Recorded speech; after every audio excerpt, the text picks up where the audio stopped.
Olá, hoje vamos falar sobre o nosso laboratório 3, o laboratório que estudamos a polarização da luz de refringência e lei de Brewster. Perdão. Inicialmente, para esse experimento foram usados os seguintes materiais: papel branco para projeção, filtros polarizadores, o laser, placa de vídeo com fitas adesivas, placa de plástico acrílico, escala de 50 centímetros, um esquadro, um transferidor, papel milimetrado, uma corda elástica, uma placa com rasgos, monocromador e uma fonte de luz policromática. Certo. Primeiro vamos estudar sobre a polarização da luz. Um polarizador pode ser caracterizado como um conjunto de cadeias poliméricas alinhadas, as quais são formadas basicamente de carbono e hidrogênio. Apontando um polarizador de luz para o laboratório e girando, veremos o efeito de ver de forma mais escura o ambiente. Efeito se mantém ao utilizarmos dois polarizadores e girarmos um em relação ao outro. Isso se deve ao fato de uma superfície plana conseguir polarizar a luz por meio da reflexão, se comportando como um polarizador fixo. Fenômeno que se repete de forma similar ao colocarmos uma placa de vidro com fitas adesivas na frente do polarizador. Polarizador no laser.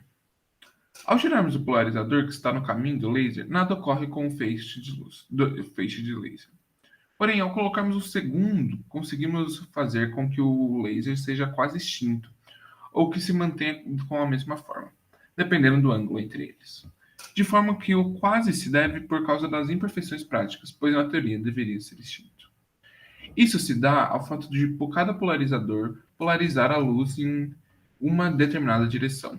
Então, quando temos que as direções são linearmente independentes, conseguimos fazer com que a resultante seja nula. Ao colocarmos um terceiro polarizador, estamos polarizando em uma outra direção a luz, ou seja, poder introduzir novamente uma componente de luz em outra direção. E assim podemos fazer com que ela retorne a ser visível ou permaneça extinta, novamente dependendo do ângulo entre esse do meio e o último, ou do meio e o primeiro. O modelo mecânico. Agora vamos estudar o modelo mecânico. Como ondas de luz podem são análogas a ondas mecânicas. Em uma onda mecânica, assim como em ondas eletromagnéticas, temos a ocorrência desse fenômeno de forma praticamente igual. Haja vista que se tratam de ondas transversais. Característica importante para a ocorrência do efeito da polarização em uma onda. A diferença se dá em relação ao comportamento dos polarizadores. Enquanto um polarizador de onda eletromagnética polariza a onda ortogonalmente em relação ao seu eixo, o polarizador de onda mecânica, que no nosso caso foi uma placa com rasgos, o faz paralelamente ao seu eixo. É importante salientar que o fenômeno de polarização se dá exclusivamente a ondas transversais. Consequentemente, esse efeito é inviável para tipos de ondas longitudinais, como por exemplo onda sonora, já que essa se move em apenas uma direção, caracterizando uma onda polarizada. Como caracterizamos as ondas eletromagnéticas como sendo transversais, portanto, essas devem seguir os parâmetros desse grupo, que possuem como característica a ortogonalidade entre as direções de propagação e direção de vibração da onda, onde no caso particular da eletromagnética, que possui dois campos inerentes à sua estrutura, sendo o campo elétrico e magnético, que variam de forma perpendicular à direção da propagação da onda. Agora vamos estudar um pouco o efeito da birrefringência. Devido ao fato de a fita não ser homogênea e, portanto, se caracterizar como uma cadeia de polímeros, ela é um tipo de polarizador. Portanto, quando é colocada entre os outros dois polarizadores, o feixe que antes estava extinto volta a aparecer. Ao substituirmos o laser por uma lâmpada obtemos a seguinte imagem observando através do analisador quando há dois polarizadores e a placa de vidro com fitas entre eles. Conforme giramos o analisador, a luz vai ficando mais fraca ou mais forte, dependendo do ângulo, e ao girarmos a placa, as cores que aparecem no final são alteradas, já que cada comprimento de onda de luz é polarizado de forma diferente. Uma película de plástico tensionada se comporta da mesma forma que as fitas transparentes, já que ela não será completamente homogênea, gerando várias cores quando vista pelo analisador. Agora vamos estudar um pouco da lei de Brewster. Para que o feixe refletido pela placa de acrílico tenha o máximo de extinção, é necessário que o ângulo entre o raio refletido e o refratado seja de 90 graus.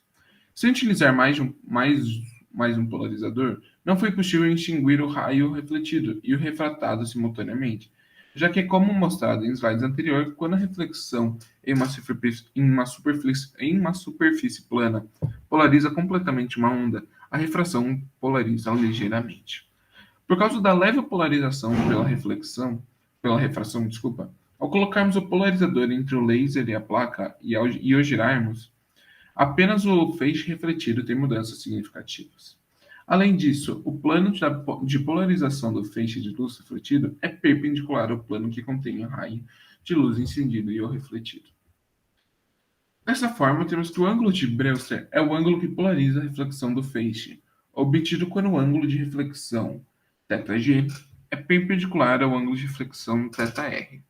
Tendo isso em mente, temos que o seno de θr igual ao cosseno de θg. Segundo a lei de Nelson, temos que N1 seno de θg igual a N2 seno de θr. Logo, conseguimos descobrir que θg igual ao arctangente de N2 sobre N1. Dessa forma, ao fazer nossas medidas experimentais com auxílio de um papel milimetrado, esquadro e transferidor, descobrimos que nosso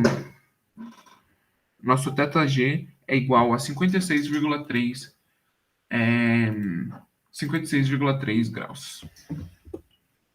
Desse modo, a partir do ângulo de Brewster, é possível calcular o índice de refração do acrílico, que no nosso caso é o N2, dado que N2 sobre N1 igual a tangente de 56,3, temos que N2 igual a 1, que é o nosso N1 nesse caso, que seria o índice de refração do ar, e vezes a nossa tangente de 56,3, que é 1,49, temos que N2 igual a 1,49.